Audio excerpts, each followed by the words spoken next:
இன்றைக்கு நீங்கள் எல்லாரும் கூடி வந்திருக்கிறீர்கள். இன்றைக்கு நீங்கள் ஒரு காரியத்தை மனதில் எடுத்து சொல்ல வேண்டும்.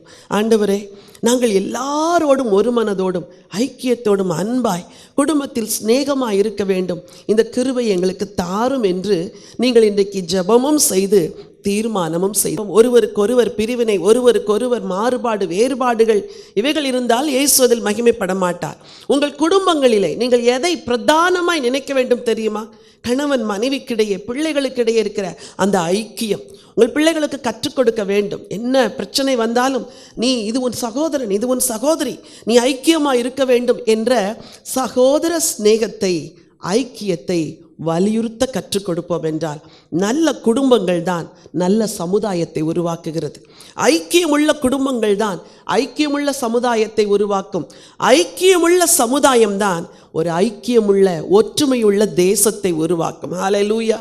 நம்ம எல்லாருக்கும் மிகப்பெரிய பொறுப்பு இருக்கிறது. இந்த தேசத்தின் ஒற்றுமையை காக்கிற பொறுப்பு அது தனி மனிதனிலும் குடும்பத்திலும் துவங்க வேண்டும். சமுதாயத்திற்குள் கடந்து செல்ல வேண்டும். தேசத்தை நிரப்ப வேண்டும். இதுதான் இன்றைக்கு நம்முடைய வாஞ்சை. சரி.